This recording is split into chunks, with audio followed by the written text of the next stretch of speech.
وَلَقَدْ يَسَّرْنَا الْقُرْآنَ لِلذِّكْرِ فَهَلْ مِن مُّدَّكِرٍ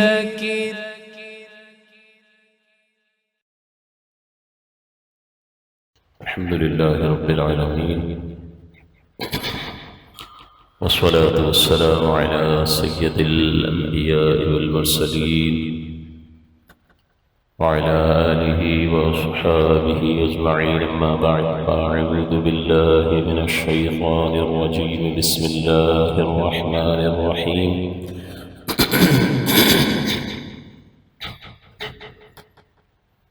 يا أيها الذين آمنوا كتب عليكم الصيام كما كتب على الذين من قبلكم لعلكم تتقون. صدق الله العلي العظيم وصدق رسوله النبي الأمين. سورہ بقرہ آیت نمبر 183. اللہ تبارک و تعالیٰ نے اس میں روزے کی فرضیت اور اس کے مقصد کو بیان فرمایا. چونکہ رمضان کا مہینہ مبارک مہینہ، برکت والا مہینہ آنے والا ہے، اور یہ ہو سکتا ہے کہ پتہ نہیں ہم پہنچ بھی پاتے ہیں یا نہیں. رحمت دو عالم صلی اللہ علیہ وسلم شعبان کے مہینے میں، رجب کے مہینے میں دعا فرمایا کرتے تھے، اللہم بارک لنا فی رجبنا وشعباننا وبلغنا رمضان، کہ ہمیں رجب میں اور شعبان میں برکات سے نواز اور ہمیں رمضان سے ملا دے. بہت سارے ایسے لوگ ہیں کہ جن کو معلوم بھی نہیں تھا کہ وہ پچھلے رمضان میں صحت مند تھے، بالکل ٹھیک تھے، آج نہیں ہیں. میرے ایک دوست پچھلے رمضان بہت صحت کے ساتھ پورا مہینہ گزرا، عید کے دن ان کی طبیعت خراب ہوئی اور پھر وہ 7 مہینے تک بیمار رہے، 8 مہینے تک، اور پھر ان کا انتقال دسمبر میں ہو گیا. آدمی بالکل ٹھیک ہوتا ہے، اسے امید ہوتی ہے یہ تو بڑے سال بڑے ہیں میری زندگی کے، لیکن کسے معلوم. لہٰذا نماز کے بارے میں بھی کہا کہ جب بھی نماز ادا کریں تو اپنی زندگی کی آخری نماز سمجھ کے ادا کریں، کہ پھر زندگی میں یہ موقع میسر آتا ہے یا نہیں آتا. اسی طرح سے رمضان المبارک کا مبارک مہینہ، اللہ چاہے گا جتنے ایام ہمیں صحت اور عافیت کے ساتھ میسر آ جائیں تو اس کا حق ادا کرنے کی کوشش کرنی چاہیے، اور جو برکات اللہ تعالیٰ نے اس مہینے میں رکھی ہیں اس سے فیضیاب ہونے کی کوشش کرنی چاہیے، اور غفلت کو اپنی ذات سے دور کرنے کی کوشش کرنی چاہیے. جب بھی ہم کسی عبادت کی بات کرتے ہیں تو اس کو سیکھ کر کرنا لازم اور ضروری ہوتا ہے. اگر بغیر سیکھے ہم نے کوئی عمل کیا تو بائی چانس ہو سکتا ہم صحیح کر گئے، اور ہو سکتا ہے کہ اس میں بہت ساری غلطیوں میں مبتلا ہو گئے، اور ان غلطیوں میں مبتلا ہونے کی وجہ سے ہم نے اپنی کوشش کو ضائع کر دیا. اب یہاں ایک خیال ہمارے بھائیوں کے ذہن میں یہ پیدا ہوتا ہے کہ یار اللہ تعالیٰ غفور الرحیم ہے، وہ کہاں ہماری عبادت کا محتاج ہے، غلطیاں ہو گئی تو کیا ہوا، اللہ غفور الرحیم ہے. اس کا جواب یہ ہے، سب سے پہلی بات، کہ اتنا اہتمام اللہ تعالیٰ نے فرمایا، اتنی ہدایات نازل فرمائی، اپنا نبی بھیجا، حضور علیہ السلام کی وجود پاک کو ہمارے لیے اسوہ حسنہ کے طور پر مقرر فرمایا کہ انہیں دیکھتے رہو اور ان سے سیکھ کر اللہ تبارک و تعالیٰ کی بندگی کا حق ادا کرتے رہو. تو معاذ اللہ کیا وہ بیکار تھا؟ اگر آپ یہی کہیں کہ بھئی اللہ غفور الرحیم ہے، ایسے کرتے چلے جاؤ، اللہ قبول کرنے والا ہے، تو پھر اتنا جو اہتمام کیا معاذ اللہ وہ لغو اور بیکار تھا؟ ایسا تو نہیں. تو سیکھ کر ہی کرنا ضروری ہے. دوسری میں آپ کو حدیث سے دلیل دے دوں کہ یہ فاسد خیال شیطان ہمارے ذہنوں میں ڈال دیتا ہے کہ اللہ غفور الرحیم ہے، یار سیکھو نہ سیکھو، باقی ساری دنیا بھر کی چیزیں یہ سیکھ کر کرتا ہے. تو دین سیکھ کر کیوں عبادت نہیں کرتا؟ عبادت سیکھ کر عبادت کریں گے تو دل مطمئن ہوگا کہ میں نے اپنی سی کوشش مکمل طور پر کر لی، اور اگر بغیر سیکھے کرے گا تو پھر اس کے ضائع ہونے کا احتمال رہتا ہے۔ اور اگر آپ دین سیکھیں گے تو آپ کی کوئی ترقی رک نہیں جائے گی معاذ اللہ، آپ کی دنیاوی تعلیم کوئی ضائع نہیں ہو جائے گی، کچھ بھی نہیں ہوگا، وہ اپنے اعتبار سے چیزیں چلتی رہیں گی۔ اور ایک مختصر سا وقت آپ نے دے کر جب دین کو سیکھ لیا، عبادات کو سیکھ لیا، تو آپ کا دل قلب مطمئن ہوگا، اور پھر آپ اچھے انداز سے جس طرح سے تقاضا ہے اس طرح عبادت کرتے رہیں گے۔ ایک تو یہ کہ شیطانی خیال ہے اللہ تعالیٰ غفور الرحیم ہے، بالکل یہ اللہ تعالیٰ غفور الرحیم ہے، اس کی رحمت کا اعتقاد رکھنا واجب ہے، لیکن اس فاسد خیال کے لیے اللہ تبارک و تعالیٰ کی رحمت کو دلیل بنا کر خود کو علم دین سے دور رکھنا یہ شیطانی چکر ہے۔ رحمت دو عالم صلی اللہ علیہ وسلم نے، میں آپ کو حدیث سے دلیل دے دوں، ایک صحابی تشریف لائے، حضور علیہ السلام کے سامنے انہوں نے نماز ادا فرمائی، حضور ملاحظہ فرما رہے ہیں۔ جب انہوں نے نماز ادا کر لی اور نماز ادا کرنے کے بعد حضور کی بارگاہ میں آ کر سلام عرض کیا اور حضور کے پاس آ کر بیٹھے، تو حضور نے فرمایا قم، کھڑے ہو جائیے، فصلی، اور نماز پڑھے، فإنک لم تصلی، کیونکہ آپ نے نماز نہیں پڑھی۔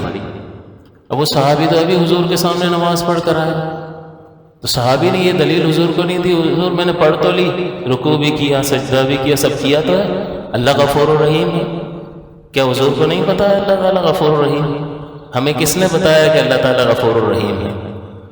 اللہ کی معرفت حضور سے زیادہ کس کو ہے؟ حضور اس کو کہہ رہے ہیں قم فصلی فإنک لم تصلی۔ لم فعل مضارع پر داخل ہو کر ماضی میں منفی کا معنی دیتا ہے کہ تو نے نماز نہیں پڑھی، حالانکہ حیاتاً اور صورتاً اس شخص نے نماز پڑھی تھی یا نہیں پڑھی تھی؟ حضور فرما رہے ہیں لم تصلی۔ وہ صحابی گئے، انہوں نے نماز دوبارہ پڑھ لی، حضور ملاحظہ فرما رہے ہیں دوبارہ پڑھ لی، پھر آیا، پھر سلام عرض کیا، بیٹھ گئے، حضور نے کہا قم، کھڑے ہو جائیے، فصلی، نماز پڑھیں، فإنک لم تصلی، کیونکہ آپ نے نماز نہیں پڑھی، ابھی تو دوسری بار پڑھ کر آئے، پھر گئے اور پھر نماز پڑھ کے حضور کی بارگاہ میں آئے، پھر حضور نے فرمایا قم فصلی فإنک لم تصلی، کھڑے ہو اور دوبارہ۔ تو وہ کوئی ایسی غلطی کر رہے تھے اپنی نماز میں جو بار بار ریپیٹ کر رہے تھے، دہرا رہے تھے اس کو، اس کی وجہ سے نماز میں خامی رہ رہی تھی۔ تو پھر وہ صحابی نے عرض کیا حضور میں 3 بار پڑھ کر آ گیا، میں اپنی غلطی پر مطلع نہیں ہو پا رہا ہوں، مجھے پتہ نہیں چل رہا میں کیا ایسی غلطی کر رہا ہوں اپنی نماز میں جس کی وجہ سے آپ یہ فرما رہے ہیں کہ تو نے نماز نہیں پڑھی۔ تو پھر حضور علیہ السلام نے فرمایا کہ جب تم رکوع کرو، رکوع کے بعد کھڑے ہو تو اطمینان سے کھڑے ہو، پھر سجدے میں جاؤ، سجدے سے اٹھو تو اطمینان سے بیٹھو، پھر اس کے بعد دوسرے سجدے میں۔ تو اس کا مطلب وہ تعدیل ارکان کو ترک کر رہے تھے، رکوع سے کھڑے ہوئے فوراً اور چلے گئے، یعنی رکے نہیں اور فوراً۔ تو اس طرح وہ ارکان میں جب تبدیلی کر رہے تھے تو تعدیل نہیں کر رہے تھے، اور تعدیل ارکان واجب ہوتا ہے، اور واجب کا ترک نماز کے اعادے کو لازم کرتا ہے۔ تو اب یہاں پر کیا خیال ہے کہ جو لوگ یہ علم سیکھے بغیر عبادت کرتے ہیں اور ان کو کہو کہ بھائی اس سے عبادت ضائع ہو جاتی ہے اگر آپ نہیں سیکھیں گے، اور وہ یہ سامنے سے جواب دے کہ اللہ غفور الرحیم ہے، تو نبی کریم صلی اللہ علیہ وسلم نے صحابی کو پھر نماز کیوں پڑھوائی دوبارہ؟ 1 بار نہیں، 2 بار نہیں، 3 بار نماز پڑھوائی، اور پھر حضور نے کہا کہ یہ غلطی تھی تمہاری۔ اور 3 بار اس لیے پڑھوائی، حضور پہلے بھی ارشاد فرما سکتے تھے کہ یہ غلطی تھی، اس کو ٹھیک کریں اور دوبارہ نماز پڑھ لیں، نہیں بتایا، اس لیے کہ 2-3 بار محنت کروا لی، کیونکہ جو چیز محنت سے حاصل ہوتی ہے اس کی قدر بھی ہوتی ہے۔ تو حضور نے 2-3 بار نماز پڑھوائی۔ تو یہ شیطانی خیال جو ہمارے ذہنوں میں ہوتا ہے کہ بھئی کوئی بات نہیں ایسے ہی کر دو، اللہ غفور الرحیم ہے، سیکھے بغیر، تو یہ درست رویہ نہیں ہے۔ اس کو یہ حدیث پاک نبی مکرم صلی اللہ علیہ وسلم کا طرز عمل اپنے ذہن میں ضرور رکھنا چاہیے۔ تو اسی غرض سے میں نے کہ رمضان کا مہینہ آ رہا ہے، رمضان کے روزے کی عبادت بہت اہم عبادت ہے، پھر آئندہ سال، اور پتہ نہیں اس سال بھی ہمیں رمضان اللہ چاہے تو میسر آئے، ورنہ ہم ہوں بھی اور ایسی حالت میں ہوں کہ روزہ ہی نہ رکھ سکیں، تو یہ کسے معلوم ہے؟ ہمیں پل بھر کا پتہ نہیں ہے، لہٰذا اسے قیمتی سمجھنا چاہیے۔ ونس ان اے بلو مون، کوئی ایک چانس ملتا ہے نا آدمی کو، یہ وہ چانس ہے، ہاتھ سے نکل گیا تو پھر ہو سکتا ہے کہ دوبارہ یہ ہاتھ میں نہ آئے۔ تو روزہ فرض ہے، اس کی شرعی حیثیت فرض کی ہے، اور فرض بہت پختہ دلیل سے ثابت ہوتا ہے، ایسی دلیل سے جس میں شک و شبے کی کوئی گنجائش نہیں ہوتی ہے۔ تو چونکہ قرآن عظیم میں روزے کی فرضیت کا بیان ہوا، اس کا ثبوت قطعی ہے، بھئی اللہ کا کلام ہے، اللہ کا کلام ہونے میں کوئی شبہ ہے نہیں۔ پھر دوسری چیز ہوتی ہے قطعی دلالت ہونا، کہ یہ جن معنی جو الفاظ اس میں ذکر کیے گئے ہیں، اس سے جو معنی مراد ہے اس میں بھی کوئی شبہ نہیں ہے۔ بعض الفاظ ایسے ہوتے ہیں جن کے ایک سے زائد معانی ہوتے ہیں، جیسے اللہ تعالیٰ نے عورتوں کی عدت کو جب بیان فرمایا تو فرمایا یتربصن بانفسہن ثلاثۃ قروء، کہ یہ عورتیں، طلاق یافتہ عورتیں، خود کو نکاح سے روک کے رکھیں 3 قروء۔ اب یہ قروء جو ہے یہ قرءن کی جمع ہے، اور آپ اس کا عربی لغت میں ڈکشنری میں معنی دیکھیں گے تو اس کے 2 معانی ہیں، ایک معنی ہے حیض اور ایک معنی ہے طہر، پاکی کے ایام۔ تو اب یہاں پر 2 معانی ہیں۔ امام اعظم ابو حنیفہ یہاں حیض مراد لیتے ہیں، یعنی وہ یہ فرماتے ہیں کہ اللہ تعالیٰ فرما رہا ہے کہ یہ عورتیں 3 حیض تک خود کو دوسرا نکاح کرنے سے روکے رکھیں، یعنی ان کی عدت 3 حیض ہے جو طلاق یافتہ عورتیں ہیں، جن کی رخصتی بھی ہو گئی ان کے بارے میں عرض کرتا ہوں۔ تو 3 حیض، امام شافعی یہاں پر پاکی کے ایام مراد لیتے ہیں۔ تو وہ قرآن کی آیت تو ہے، ثبوت تو اس کا قطعی ہے کہ اللہ کا کلام ہونے میں کوئی شک نہیں ہے، لیکن اس کے معانی میں ایک سے زیادہ معانی ہیں، تو امام شافعی کچھ اور مراد لے رہے ہیں، امام اعظم دلائل کی بنیاد پر کچھ اور مراد لے رہے ہیں۔ تو پھر اس کو کہتے ہیں کہ دلالت میں، کہ یہ لفظ معنی کی طرف جو ذہن کو منتقل کر رہا ہے اس کو کہتے ہیں دلالت۔ میں لفظ پانی بولوں تو آپ کا ذہن پانی کی طرف چلا جائے گا، تو میں نے کیا تلفظ کیا، پے الف پا نون اور یہ پانی، جیسے یہ لفظ بولا تو اس لفظ نے دلالت کی، رہنمائی کی، آپ کے ذہن کو لے گیا معنی کی طرف۔ تو جب بھی لفظ بولا جاتا ہے تو وہ ہمارے ذہن کو معنی کی طرف لے کر جاتا ہے۔ تو اللہ نے یہاں قروء کا لفظ استعمال فرمایا، ذکر فرمایا، تو اس کے 2 معانی ہیں، لہٰذا پاکی کے ایام کی طرف بھی قروء کے لفظ سے ذہن منتقل ہوتا ہے اگر ڈکشنری میں دیکھیں تو، اور حیض کی طرف بھی منتقل ہوتا ہے۔ تو ایک سے زائد جب معانی ہوتے ہیں تو اس کو کہا جاتا ہے کہ اب یہ ظن پیدا ہو گیا کہ اللہ کی مراد یہ ہے یا یہ ہے، تو پھر ایسی آیت سے فرضیت ثابت نہیں ہوتی ہے، کیونکہ اب شبہ پڑ گیا کہ یہ والا معنی مراد ہے یا یہ معنی مراد ہے، تو پھر فرضیت سے کم درجہ ثابت ہوتا ہے۔ لیکن ایسی آیت پاک کہ جس کا معنی بالکل واضح اور روشن ہو، اس کے معنی میں کوئی شبہ نہ ہو کہ یہ اللہ کہنا چاہتا ہے یا یہ کہنا چاہتا ہے، تو پھر ایسی آیت پاک سے فرضیت ثابت ہوتی ہے۔ اور قرآن عظیم کی یہ آیت مبارکہ جس میں اللہ تعالیٰ نے روزے کا ذکر فرمایا، وہ بالکل واضح اور روشن ہے۔ یا ایھا الذین آمنوا، ایمان والوں سے خطاب فرمائے، اے ایمان والوں، کتب علیکم الصیام، تم پر روزے فرض کر دیے گئے، کما کتب علی الذین من قبلکم، جیسا کہ تم سے پہلوں پر فرض کیے گئے تھے، لعلکم تتقون، تاکہ تم متقی اور پرہیزگار بن جاؤ۔ تو یہاں یہ بالکل واضح اور روشن آیت ہے، تو ثبوت بھی قطعی ہے کہ یہ اللہ کا کلام ہے، قرآن میں ہے یہ آیت، اور دوسرا یہ لفظ جس معنی کی طرف ذہن کو لے جا رہا ہے اس میں بھی بالکل کوئی اشتباہ، کوئی شک و شبہ نہیں ہے، بالکل واضح معنی ہے۔ لہٰذا ایسی آیت پاک سے جس کا ثبوت قطعی ہو اور جس کی دلالت بھی قطعی ہو، اس سے فرضیت کا ثبوت ہوتا ہے۔ تو لہٰذا اس آیت مقدسہ سے روزے کی فرضیت کا ثبوت ہوا۔ تو جب کوئی چیز فرض ثابت ہوتی ہے تو پھر اس کا انکار کرنا کفر ہوتا ہے۔ لہٰذا ہمیں یہاں سب سے پہلے تو عمل تو ہم بعد میں کریں گے، پہلے تو عقیدہ بنے گا نا، کہ بھئی روزہ ایک چیز ہے جس کو اللہ نے فرض قرار دیا، پہلے یہاں آئے گا اور پھر آپ کے عمل میں آئے گا۔ نماز کا عقیدہ پہلے یہاں ذہن میں آئے گا کہ نماز ایک عمل ہے، قول اور فعل کا مجموعہ، ایک عبادت کا نام نماز ہے، پہلے یہاں آئے گا، وہ فرض ہے، اور اس کے بعد آپ کو اس کو عملی طور پر اختیار کریں گے۔ تو کوئی شخص انکار کر دے میں نہیں مانتا، تو ماننے کا انکار کر رہا ہے، تو کہاں انکار کر رہا ہے؟ روزہ نہیں رکھے گا کافر نہیں ہوگا، لیکن یہاں انکار کرے گا تو کہ میں نہیں مانتا فرض ہے، تو پھر وہ دائرہ اسلام سے خارج ہو جائے گا. نہیں رکھے گا، نماز نہیں پڑھے گا تو گناہ کبیرہ کا مرتکب ہوگا، کیونکہ فرض کا ترک حرام ہوتا ہے اور حرام گناہ کبیرہ ہے.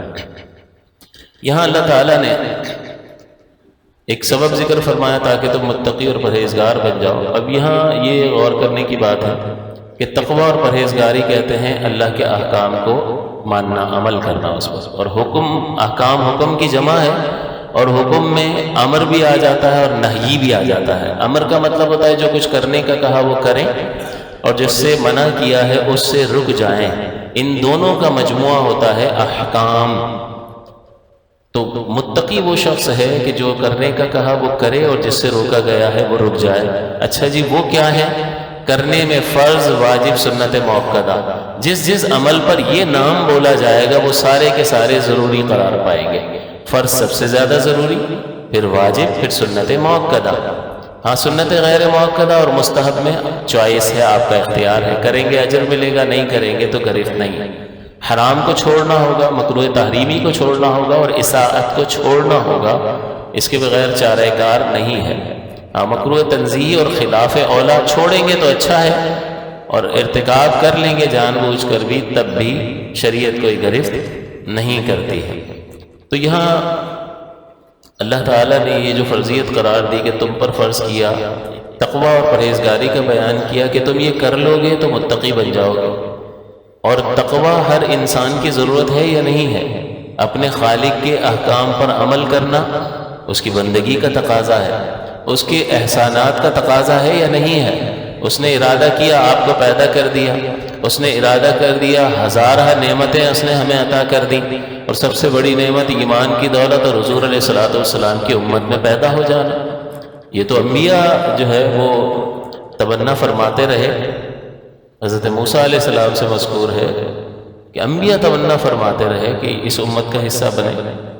تو آپ غور کریں کہ اس امت کی کس قدر فضیلت ہے. رحمت دو عالم صلی اللہ علیہ وسلم کے دامن سے وابستہ ہونا. تو ان احسانات کا تقاضا، یہ احسانات ہم سے ڈیمانڈ نہیں کرتے کہ اس احسان کرنے والے کی بندگی کی جائے. تو احسانات کا تقاضا بھی ہے، اللہ تبارک و تعالیٰ کے خالق ہونے کا تقاضا بھی ہے، اللہ تعالیٰ کے جلال والا ہونے کا، جلیل القدر ہونے کا تقاضا بھی ہے کہ بندہ اس کی بندگی کو اختیار کرے، اس کی بارگاہ میں جھک جائے. ہر ایک کی ضرورت ہے، ہر ایک کے لیے تقوی لازم، اور اسی کا نام تقوی ہے، اور ہر ایک کے لیے لازم قرار پایا. تو اس کا مطلب آدم علیہ السلام سے لے کر قیامت تک کے مسلمانوں کی ضرورت ہے یا نہیں ہے؟ تقوی ضرورت ہے. اور اللہ تعالیٰ فرماتا ہے تقوی حاصل کرنا ہے تو تم روزے رکھنا شروع کر دو تاکہ تم متقی بن جاؤ. تو اسی لیے فرمایا کہ تم سے پہلوں پر بھی فرض کیے تھے، کیونکہ تقوی تو ہر ایک کی ضرورت ہے.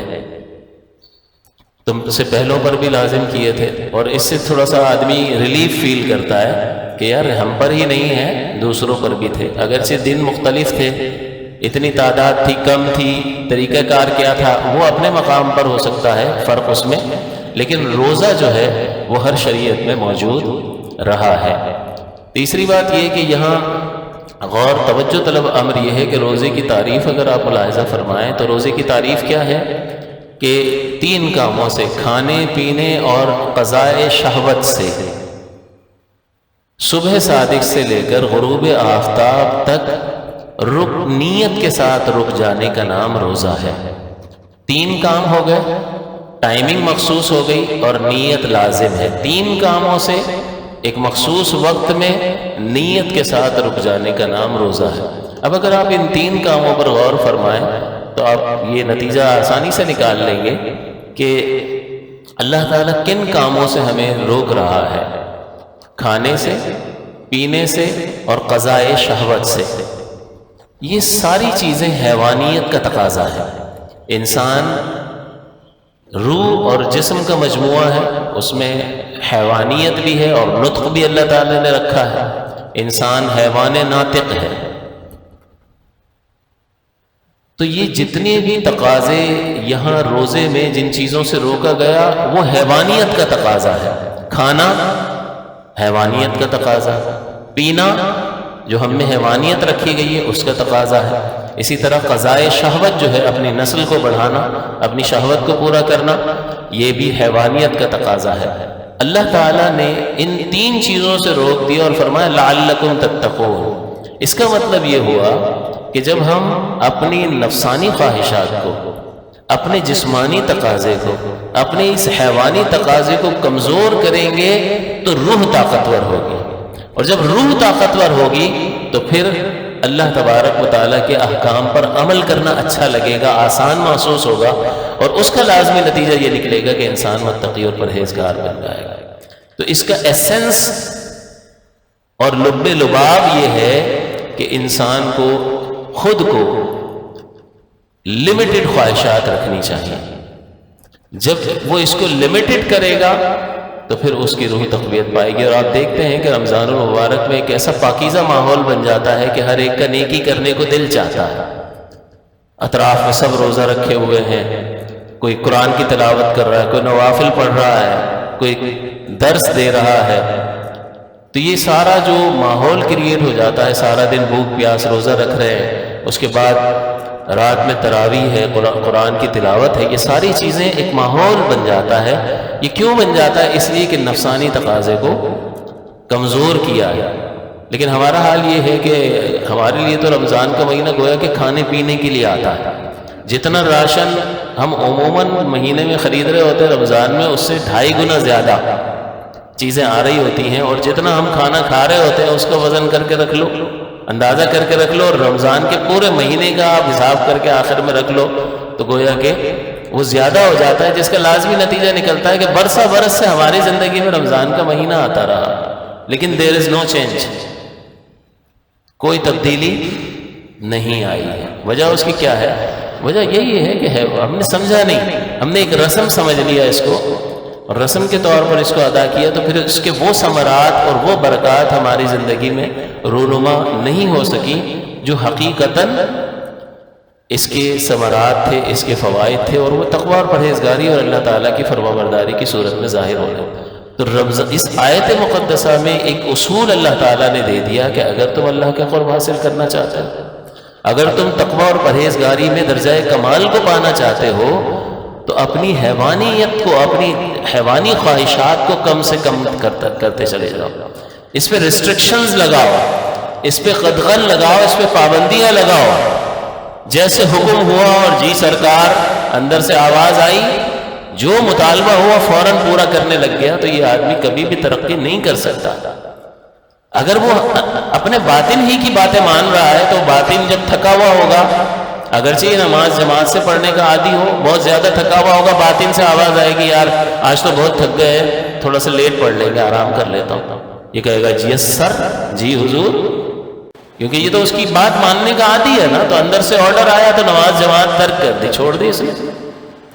تو اس کا مطلب یہ ہوا کہ اگر آپ کو تقوی اور پرہیزگاری کی صفت سے متصف ہونا ہے، اللہ کا قرب حاصل کرنا ہے، اور حقیقتاً یہی ہماری زندگی کا مقصد ہے، اور یہی مدار نجات اور کامیابی اس میں مضمر اور پوشیدہ ہے، ورنہ انسان اس کسل پسندی کی وجہ سے اس قدر حد درجہ آگے بڑھ جاتا ہے کہ بعض اوقات جو ہے وہ بہت زیادہ کبائر میں، گناہوں میں مبتلا ہو جاتا ہے، اور پھر اسی طرح سے اس کی زندگی گزر جاتی ہے، اور وہ حسرت اور پچھتاوا لے کر اس دنیا سے اچانک رخصت ہو جاتا ہے، یا ایسی بیماری میں مبتلا ہو جاتا ہے کہ پھر سجدہ کرنا بھی چاہتا ہے لیکن سجدہ کر نہیں سکتا، روزہ رکھنا چاہتا ہے، پھر اللہ تعالیٰ اس کو میسج دے رہا ہوتا ہے کہ جا دفع ہو یہاں سے، تیرے روزے کی ضرورت نہیں ہے۔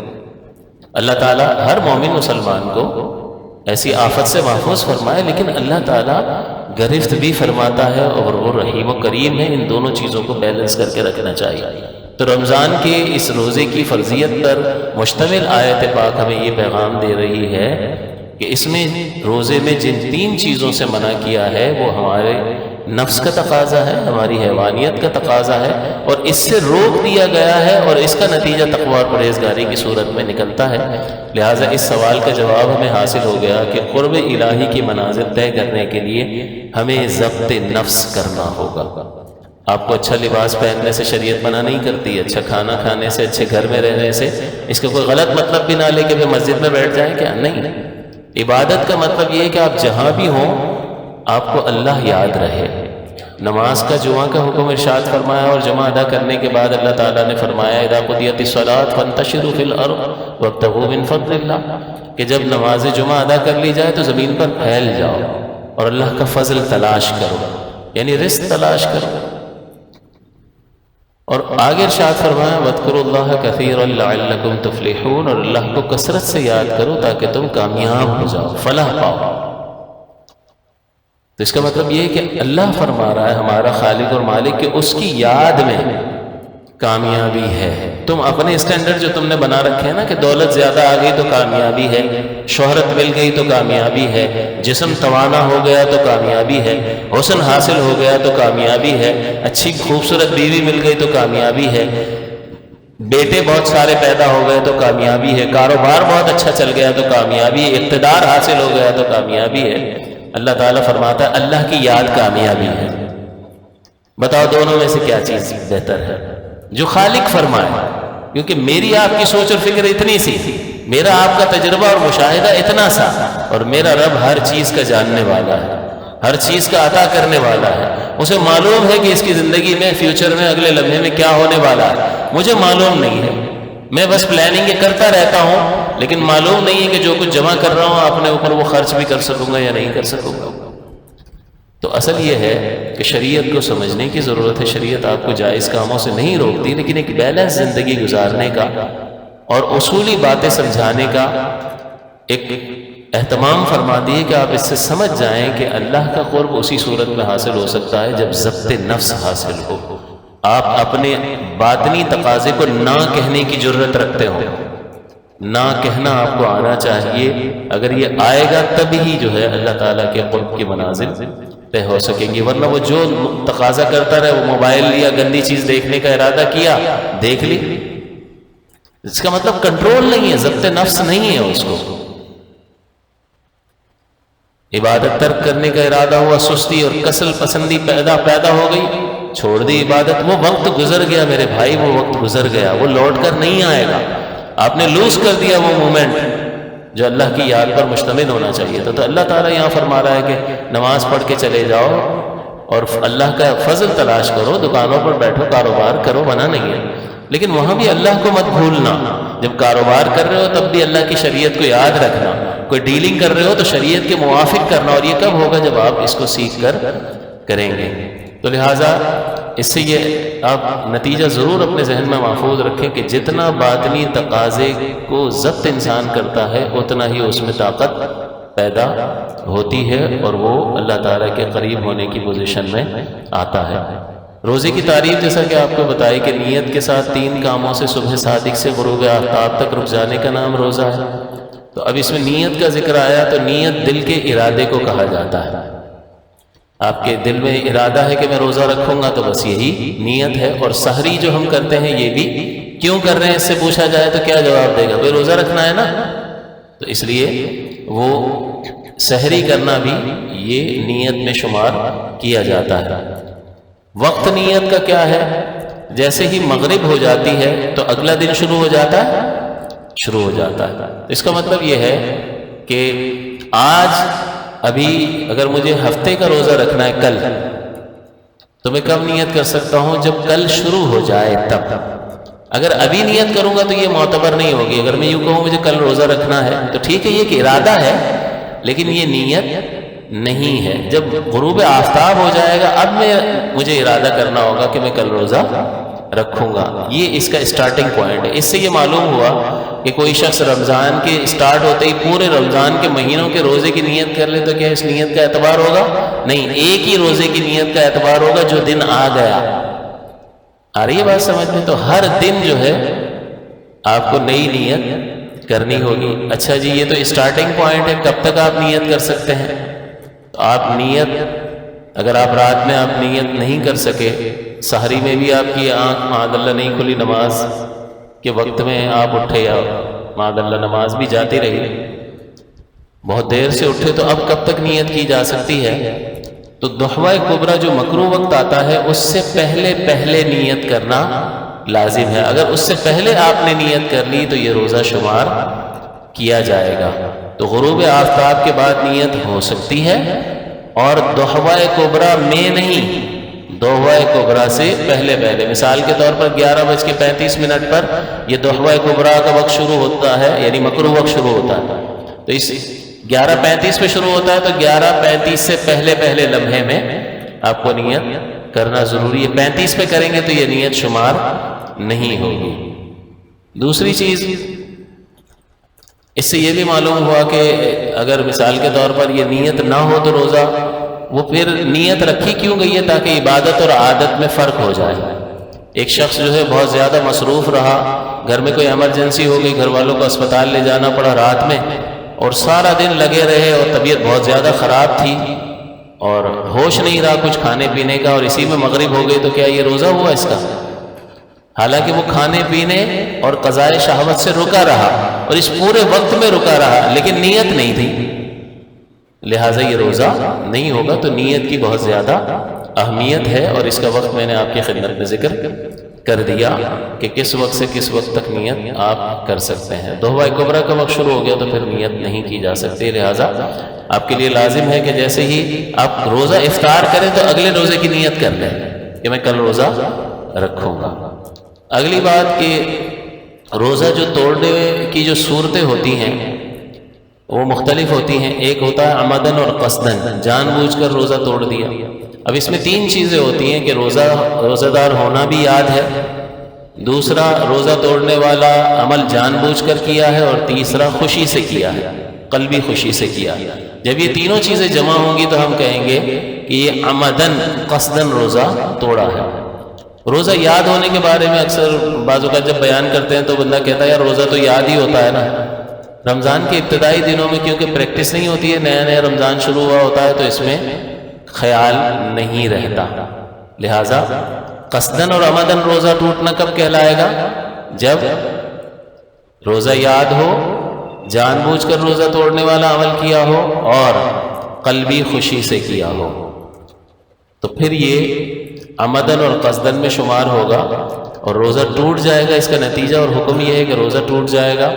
اور اس میں اگر عذر شرعی کی وجہ سے توڑا ہے تو پھر قضا ہے، کفارہ نہیں ہے کہ بہت زیادہ بیمار ہو گیا روزہ توڑنا پڑ گیا.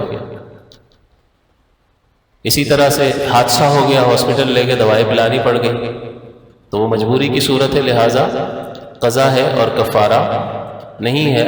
لیکن بعض صورتیں ایسی ہوتی ہیں کہ جس میں قضا بھی لازم ہوتا ہے اور کفارہ بھی لازم ہو جاتا ہے. تو ایک صورت ہو گئی قصدن اور عمدن روزہ توڑنے کی.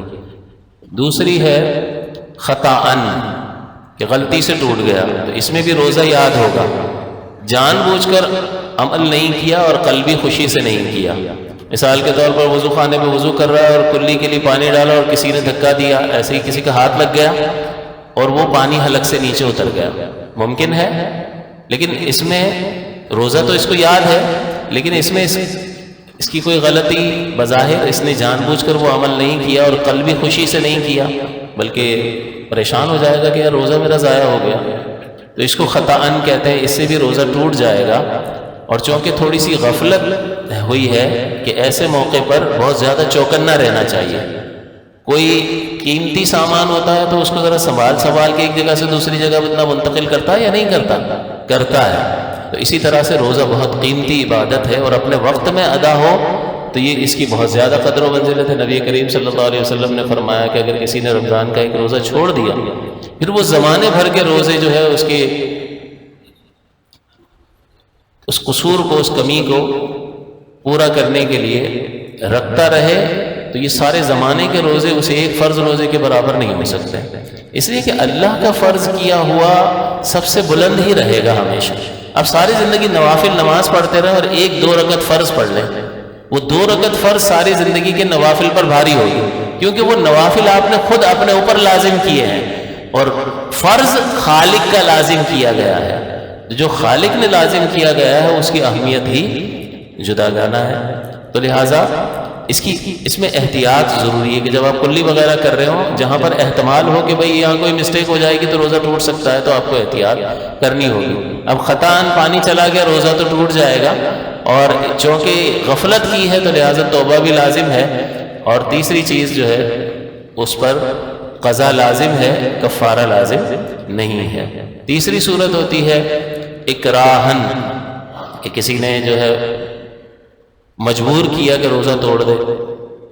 بندوق رکھ دی مار دوں گا یا عضو کاٹ دوں گا، تو ایسا ضرر جو ہے اس کے باعث جو ہے روزہ توڑنے کی اجازت ہے۔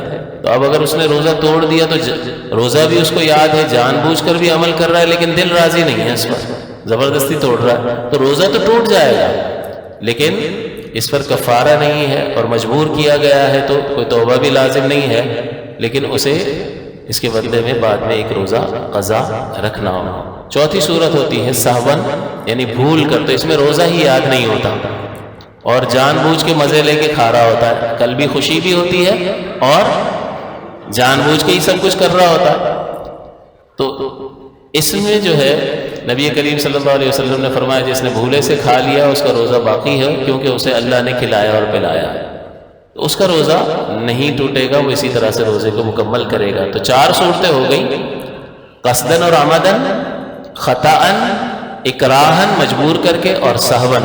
3 صورتوں میں روزہ ٹوٹ جاتا ہے، بعض میں کفارہ بھی لازم ہوتا ہے، بعض میں فقط قضا لازم ہوتی ہے، اور سہون میں روزہ ٹوٹتا ہی نہیں ہے۔ ہاں جب آپ کے سامنے کوئی شخص بھولے سے کھا رہا ہو تو آپ کے لیے کیا حکم ہے؟ تو آپ اس کی حالت کو دیکھیں گے کہ بھئی بہت کمزور آدمی ہے، اگر یہ تھوڑا بہت کھا لے گا نا تو روزہ مکمل کر سکے گا، تو لہٰذا آپ اسے ایسی صورت میں یاد نہ دلائیں کھانے میں۔ اور اگر وہ بالکل اچھا خاصا طاقتور آدمی ہے میری طرح، تو پھر آپ پر یاد دلانا واجب ہے، اگر آپ یاد نہیں دلائیں گے تو ترک واجب ہوگا، اور ترک واجب گناہ صغیرہ ہوتا ہے، اس پر توبہ لازم ہوتی ہے۔ تو یہ یاد دلانے نہ دلانے میں یہ 2 صورتیں آپ کو ذہن میں رکھنی چاہیے۔ تو یہ 4 صورتیں روزہ ٹوٹنے کی بظاہر ہیں، جس میں سے سہون میں روزہ نہیں ٹوٹتا، عمدن اور قصدن، خطأن اور اکراہن، ان تینوں صورتوں میں روزہ ٹوٹ جاتا ہے، اور عمدن میں بعض اوقات کفارہ بھی لازم ہوتا ہے، یعنی اس کو 60 روزے رکھنے پڑتے ہیں، یا روزہ نہ رکھ سکے، اس کی قدرت نہ ہو تو پھر مساکین کو کھانا کھلانا پڑتا ہے، اسے روزانہ صدقہ فطر دیتا رہے 60 مساکین۔ تو اب یہ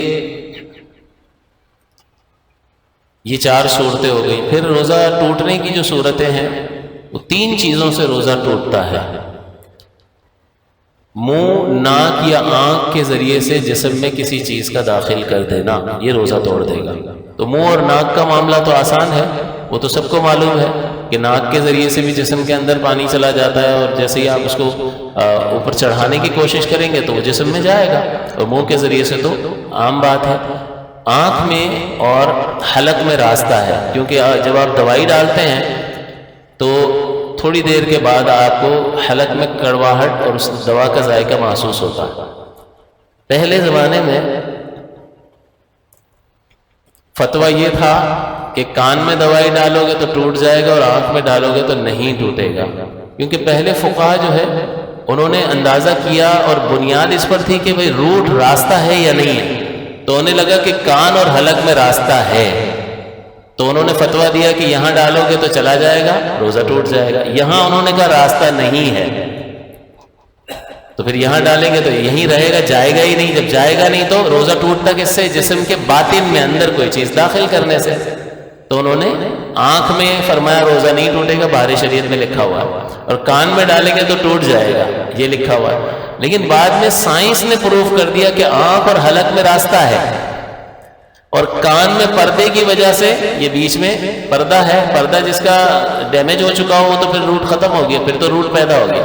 اگر پردہ ہے سلامت تو پھر کان اور حلق میں راستہ نہیں ہے۔ تو جدید سائنسی تحقیق نے یہ ثابت کر دیا کہ آنکھ میں اور حلق میں راستہ ہے، لہذا فتویٰ اب بدل گیا کہ اصل روزہ ٹوٹنے کی بنیاد تھی جسم میں کسی شے کا داخل ہو جانا، اور آنکھ سے داخل ہو جاتا ہے، پروفڈ، یہ ثابت شدہ چیز ہے، اور کان میں ڈالیں گے تو پردہ سلامت ہے تو راستہ نہیں ہے، لہذا حلق تک کوئی چیز باطن میں داخل نہیں ہوگی تو روزہ نہیں جائے گا۔ اسی لیے بتایا کہ منہ، ناک اور آنکھ کے ذریعے سے جسم میں کسی چیز کا داخل ہو جانا یہ روزہ توڑ دیتا ہے، لہذا آپ دوائی بھی آنکھ میں نہیں ڈال سکتے ہیں۔ اور نبی کریم صلی اللہ علیہ وسلم نے سرما لگانے کا استثناء فرمایا ہے، وہ سرما آپ لگائیں گے اس کا ذائقہ بھی محسوس ہوگا، تب بھی حضور نے فرمایا روزہ نہیں ٹوٹے گا۔ تو سرمے کا حکم علیحدہ ہے، باقی دوائی وغیرہ ڈالیں گے تو اس سے روزہ ٹوٹ جائے گا۔ پہلی چیز، جسم کے اندر ناک، کان یا آنکھ کے ذریعے سے کسی چیز کا داخل کرنا روزہ توڑ دے گا، مگر ایسی چیزیں کہ جن سے انسان بچ ہی نہیں سکتا ہے وہ معاف ہوں گی۔ مثال کے طور پر آپ اب یہاں ہمارے یہاں کنسٹرکشن ورک وغیرہ سڑکوں پر بہت زیادہ ہوتا ہے، دھول مٹی گرد و غبار، تو آپ سفر کر رہے ہیں تو کیا مٹی کے ذرات آپ کے جسم کے اندر ناک کے ذریعے نہیں جا رہے کیا؟ تو کسی بھی چیز کا داخل بدن ہو جانا تو روزہ توڑ دیتا ہے، لیکن کیا آپ اس سے بچ سکتے ہیں؟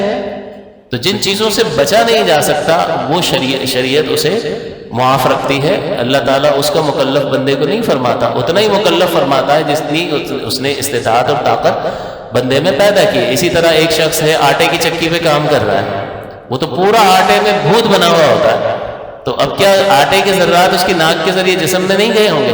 وہ بات کر رہا ہوگا تو منہ کے ذریعے سے داخل نہیں ہوئے ہوں گے، لیکن اس سے بچنا مشکل ہے، ناممکن ہے۔ اسی طرح فال سیلنگ وغیرہ کے جو کام کر رہے ہوتے ہیں، پلاسٹر آف پیرس، تو ان کا بھی یہی حال ہوتا ہے، پورا جسم اس چوک میں بھرا ہوتا ہے ان کا۔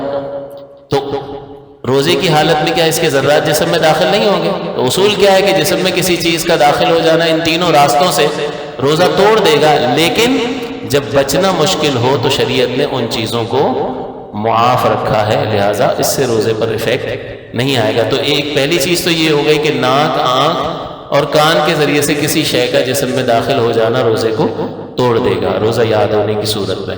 دوسرا، الٹی قے سے روزہ ٹوٹ جاتا ہے، لیکن 3 شرائط ہوں گی تو روزہ ٹوٹے گا، ورنہ قے سے روزہ نہیں ٹوٹتا ہے۔ پہلی چیز، قے کرنے والا عمل خود جان بوجھ کر کیا ہو، حلق میں انگلی مار لی، اب اس سے الٹی ہو گئی، تو پہلا قے کرنے والا عمل خود کیا ہو، دوسرا اس کو روزہ یاد ہو، اور تیسری چیز قے جو ہے وہ اتنی زیادہ آئی ہو جسے منہ بھر کہتے ہیں۔ منہ بھر قے کا مطلب یہ ہوتا ہے کہ اتنے پریشر سے آئے کہ آپ اس کو روک نہ سکتے ہو۔ بعض اوقات کم پریشر سے آتی ہے تو بندہ ضبط کر لیتا ہے، بعض اوقات بہت زیادہ پریشر سے قے آتی ہے کہ اس کو روکنا آسان نہیں ہوتا، بڑی آپ کوشش کریں تو اس کو آپ دبا لیں تو دبا لیں، ادروائز وہ بہت تیزی کے ساتھ آپ کے منہ سے، دہن سے باہر آ جائے گی، تو اس کو منہ بھر قے کہا جاتا ہے۔ تو الٹی میں 3 شرطیں ہوں گی پوری، تب روزہ ٹوٹے گا، ورنہ الٹی سے روزہ نہیں ٹوٹے گا۔ روزہ یاد ہو، الٹی کرنے والا عمل خود کیا ہو، اور قے اتنی زیادہ آئی، منہ بھر آئی جس کو روکنا ممکن نہیں تھا، تو منہ بھر قے ہو۔ یہ 3 چیزیں۔ اب میں آپ سے سوال پوچھتا ہوں کہ ایک شخص نے روزہ رکھا ہوا، اس کی طبیعت بہت زیادہ خراب ہوئی، اور طبیعت کی وجہ سے جو ہے متلی آئی اور قے ہو گئی، تو اب اس کو روزہ تو یاد ہے، ایک شرط پوری ہو گئی، اور قے بھی بہت زیادہ آ گئی، منہ بھر ہوئی، لیکن کیا اس نے خود روزہ یہ قے کرنے والا عمل کیا ہے؟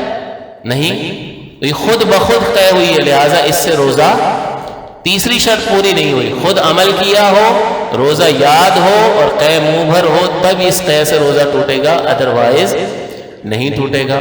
خود حلق میں انگلی ڈالی لیکن یاد ہی نہیں ہے کہ روزے سے ہے، اور قے بھی بہت زیادہ ہو گئی، اب ٹوٹے گا نہیں۔ تینوں شرطیں، 3 conditions needs to be fulfilled، ان تینوں کا پورا ہونا لازم اور ضروری ہے۔ یہ تینوں پائی جائیں گی تو الٹی سے روزہ ٹوٹے گا، ورنہ نہیں ٹوٹے گا۔ اب آپ نے یہ مسئلہ سیکھ لیا تھا، بہت سے لوگوں کو یہ سکھا بھی سکتے ہیں۔ بلغوا عنی ولو آیا، پہنچا دو میری طرف سے، اگرچہ ایک ہی آیت ہو۔ تبلیغ دین جو ہے وہ بڑی زبردست چیز ہے، اس سے لوگوں کے روزے بھی، اب بعض اوقات مسئلہ معلوم نہیں ہوگا، ایسے ہی طبیعت خراب ہوئی، قے ہو گئی، اور بھائی صاحب نے اپنے طور پر ہی، مفتی صاحب نے سمجھ لیا روزہ ٹوٹ گیا، تو پیدائشی مفتی ہے نا، ہم مسلمان ہیں تو سمجھ لو پیدائشی مفتی ہے۔ کبھی یوں نہیں کہے گا کہ میں پیدائشی ڈاکٹر ہوں، پیدائشی انجینئر ہوں، پیدائشی آرکیٹیکٹ ہوں، نہیں کہے گا۔ مسلمان کے گھر میں پیدا ہوگا تو کہے گا بھائی یوں کہو نا پیدائشی مسلمان ہوں، نہیں، ٹاپ چوٹی کا بندہ کہے گا کہ مفسر بھی ہوں، محدث بھی ہوں، اور ٹاپ کا مفتی بھی ہوں، پیدائشی مفتی۔ اب وہ الٹی ہو گئی، یار روزہ ٹوٹ گیا، تو وہ پانی بھی پی رہا، مزے کر رہا، کھا پی رہا ہے، حالانکہ روزہ نہیں ٹوٹا تھا اس کا۔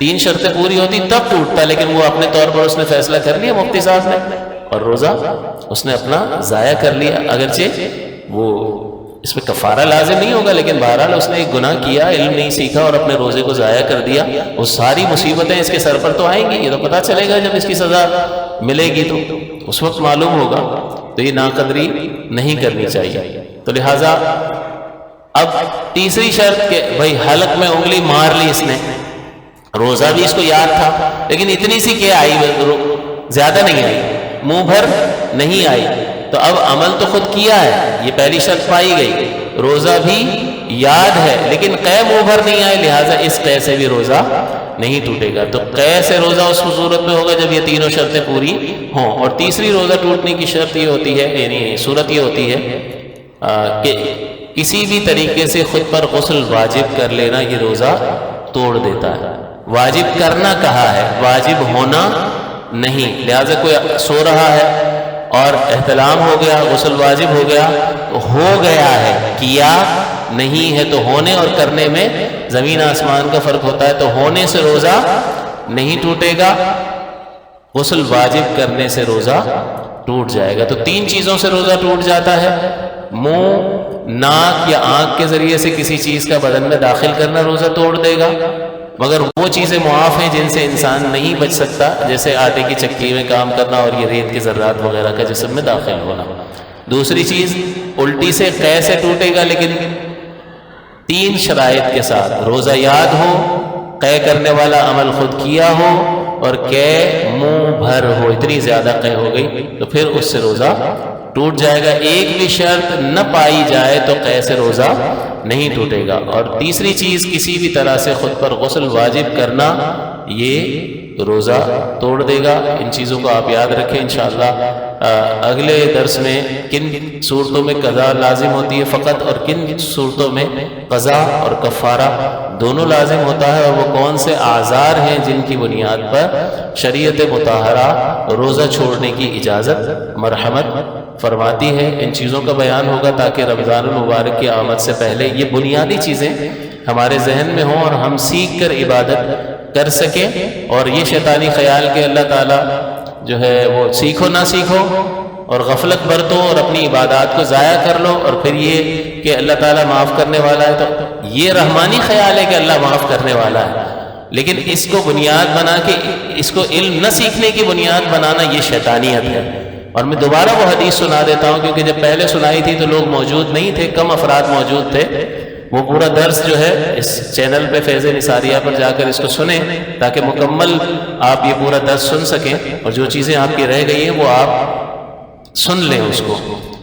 ہم کبھی غلطی کرتے ہیں، اس کو سکھایا جاتا ہے، بتایا جاتا ہے، تو کہتا ہے اللہ غفور الرحیم ہے۔